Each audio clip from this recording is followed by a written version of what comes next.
Bonjour et bienvenue dans cette vidéo sans langue de bois. Les commentaires du vlog d'aujourd'hui ou d'hier, je sais plus, m'ont motivé à faire cette vidéo sans langue de bois. C'est un sujet qui m'a pas forcément été demandé, enfin c'est plus rentrer dans le détail d'un sujet que j'ai déjà traité comme la routine du soir, etc. Sauf que là on va parler d'un détail précis de la routine du soir, les devoirs. L'autre jour en vlog j'ai filmé quand je faisais les conjugaisons de Théo, parce que du coup il m'a montré son cahier du jour. C'est là où il a tous ses résultats et tous les vendredis il faut signer, enfin tous les vendredis il le ramène et le week-end il faut signer le cahier du jour. Et le truc c'est que j'ai constaté que Théo avait eu faux dans toutes ses conjugaisons quasiment parce qu'il s'était trompé simplement de temps. Au lieu de le faire à l'imparfait, il le faisait au futur ou au présent. Donc j'essaie de lui expliquer un petit peu le repère dans le temps. Et hier quand il est rentré de l'école il m'a dit on a fait le contrôle et j'ai utilisé l'astuce que tu m'as dit pour essayer de me situer et savoir quel temps il fallait utiliser. Enfin voilà, enfin il savait quel temps utiliser, c'est marqué il faut faire un imparfait, mais du coup il n'arrivait pas dans sa tête à se dire attends imparfait c'est avant, c'est après, machin et tout ça. Donc, je l'avais expliqué, je l'avais filmé en vidéo et vous avez été plusieurs à réagir et à me dire du coup, il y a cette astuce, cette astuce, cette astuce. C'est très bien, franchement super, merci pour vos commentaires et tout ça.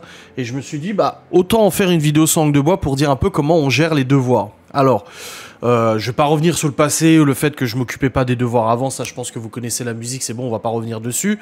Mais comment on gère aujourd'hui les devoirs? Alors, ça dépend du niveau de l'enfant, ça dépend de son âge aussi, parce qu'au bout d'un moment, il faut que l'enfant commence à être un peu autonome. Hein. Ça, le collège le rappelle très souvent qu'il n'est plus nécessaire normalement de contrôler systématiquement les devoirs. L'enfant doit gagner en autonomie, parce qu'on va pas pouvoir être derrière lui ou derrière elle toute sa vie, etc. pour voir si ses devoirs sont faits ou son travail est fait. Donc, comment on gère les devoirs? Alors déjà, à l'école primaire, normalement, il n'y a pas d'écrit. La règle éducation nationale, c'est plus de devoirs écrits. Moi, je trouve ça totalement stupide. On avait des devoirs écrits quand on était gamin et ça nous a pas tués. Au contraire, ça permet de travailler l'écriture, l'orthographe, etc.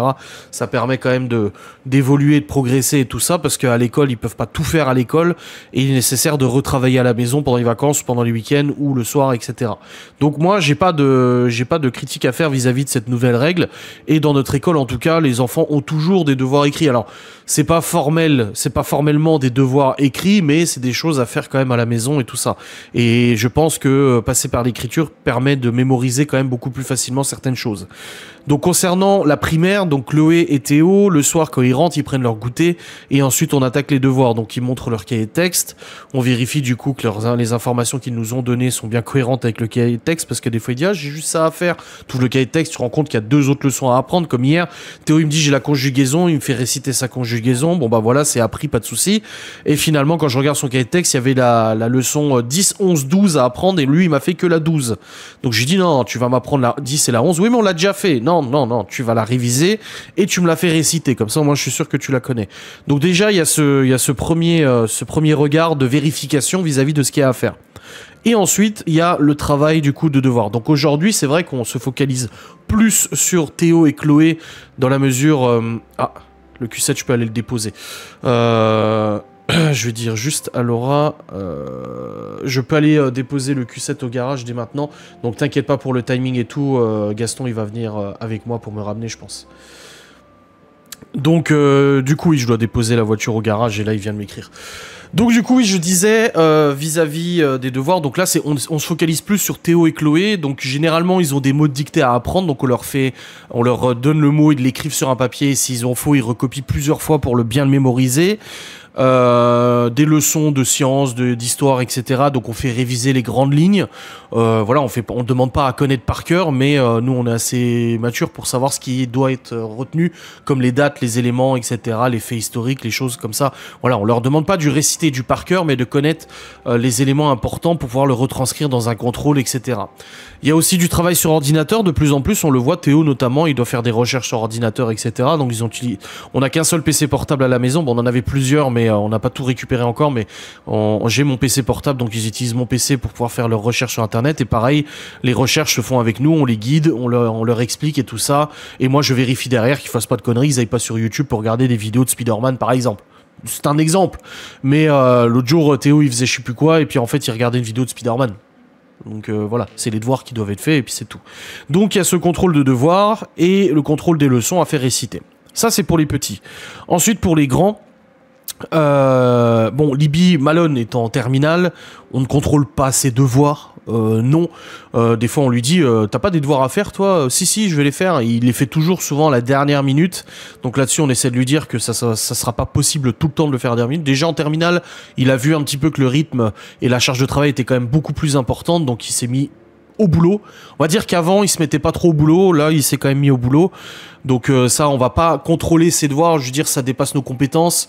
Moi, les cours de terminale et tout, je suis quand même vachement largué, donc je vais pas lui vérifier ses devoirs ou quoi que ce soit. Ça, il y a certaines choses, ça va, mais d'autres choses, non, c'est absolument pas possible. Surtout qu'il fait des matières que je n'ai pas fait, comme les maths maths sup, maths expert, là ils disent ça, physique, chimie expert, machin. C'est des trucs vachement plus évolués, du type faculté, etc. Au niveau de Libby qui est en troisième, pareil, les devoirs, malheureusement, on doit quand même être vachement derrière elle. Donc je vérifie avec Pronote, on a la chance d'avoir Pronote. Donc je vérifie sur Pronote, moi en amont, ce qu'elle a comme devoir. Ensuite je lui demande qu'est-ce qu'elle a fait comme devoir. Je vois si sur le coup elle hésite ou elle sait plus trop ce qu'elle a fait. Je lui demande du coup de m'amener les cahiers pour vérifier. Et si elle me dit oui en allemand j'avais ça à faire, en maths j'avais 2 exercices machin. Bon, je me dis c'est bon, si elle les connaît, c'est qu'elle les a sûrement bien fait. Et de toute façon les résultats se verront très vite sur le bulletin. Et les professeurs au collège nous le disent suffisamment que on doit pas non plus être tout le temps derrière eux. Après Léo qui vient d'arriver en 6e, bon c'est le début du collège, donc il y a quand même une surveillance assez importante à faire. Donc voilà, être vachement vigilant derrière, à vérifier qu'il fasse bien son travail correctement, etc. Donc par contre lui on contrôle que les devoirs sont faits, exercices sont faits, parce qu'on a déjà expliqué à Léo à plusieurs reprises, écrire sur une feuille ne veut pas dire faire ses devoirs. Parce que oui, mon exercice de maths est fait, mais si t'as marqué n'importe quoi juste pour terminer rapidos ton exercice, ça le fait pas. Donc Léo, par contre, c'est très compliqué. On va dire que c'est le gamin avec lequel on a le plus de mal vis-à-vis des devoirs. Avant c'était Théo, maintenant c'est Léo. Parce qu'il a tendance à énormément bâcler son travail, énormément speeder pour terminer au plus vite, faire les choses à moitié, et ça se ressent au niveau des résultats scolaires, bien évidemment. Les leçons, pareil. Oui, je connais ma leçon. Ok, bah amène-moi ta leçon. Oui, c'est celle-là. Bah non, sur Pronote, c'est marqué que c'est celle-là. Ah oui, bah non, j'ai appris l'autre. Donc il s'est trompé de leçon déjà. Enfin, il s'est trompé de leçon. Peut-être pas. Et puis après, oui, c'est vrai, je connais pas tout. Bah oui, mais tu m'as dit que tu connaissais ta leçon par cœur. Alors pourquoi tu me dis que là tu sais pas tout? Donc voilà, beaucoup de surveillance, beaucoup de vérification au niveau de réciter les leçons. Malone, c'est pareil. Et Libby aussi, on fait réciter les leçons. Ils nous amènent la feuille, on pose des questions et puis on voit s'ils connaissent à peu près leurs leçons, etc. De toute façon, comme j'ai toujours dit, au niveau des résultats scolaires, il y a des matières sur lesquelles je serai intransigeant au niveau des notes. C'est le français, l'histoire, parce que c'est de la pris par cœur, la géo, et le sport. Ça, c'est des matières où tu peux avoir des points, ou l'art plastique aussi, la musique. C'est des matières où, si tu travailles, t'as des points. Ça nécessite pas énormément de réflexion, etc. C'est juste du par cœur. Si t'as un cerveau, tu sais retenir les leçons, donc il n'y a aucun problème. Donc normalement, tu es censé avoir des bonnes notes. Donc par exemple, en histoire, quand Libby me dit oui, c'est bon, je connais ma leçon d'histoire pour le DS, pour son travail, pour son examen, je lui dis bah ok, t'auras 15 quoi. Si tu connais ta leçon, t'auras au minimum 15, parce que ça arrive de faire des erreurs. Donc voilà, après sur les matières scientifiques comme les maths, la physique, chimie, la techno, etc. Là-dessus on est un peu plus tolérant. Libby, on sait très bien qu'elle n'excelle pas en maths. Elle nous ramène un 10 sur 20, on est déjà content. Donc on est quand même assez raisonnable aussi vis-à-vis des capacités et des affinités des enfants avec certaines matières. Et d'autres, on sait que certaines sont plus compliquées. Les maths, même si tu retiens par cœur, c'est très difficile à appliquer. Je peux comprendre que ça soit compliqué pour certains enfants. Donc voilà, il y a certaines matières comme ça où on est plus tolérant au niveau des mauvaises notes, mais il y en a d'autres non. T'as une leçon d'histoire sur le Moyen-Âge, tu fais ton contrôle, t'es censé avoir plus de 15 si t'as appris ta leçon. Si t'as pas appris ta leçon, bien sûr que tu te rétames la gueule. Donc voilà, un peu comment on fonctionne au niveau des devoirs. C'est pas une longue vidéo parce que je pense qu'il n'y a pas plus de choses à dire que ça, mais voilà un peu comment on fonctionne au niveau de la surveillance des devoirs et au niveau du contrôle des devoirs. C'est toujours un peu, c'est une corvée, hein, clairement, je vais pas dire le contraire, nous en tant que parents. Je sais qu'il y en a qui adorent ça, faire les devoirs avec leurs gosses. Moi, c'est un truc qui, voilà, c'est une corvée, c'est pas une passion non plus. On est déjà allé nous suffisamment à l'école pour pas y retourner ou quoi que ce soit, ou foutre le nez dans les cahiers.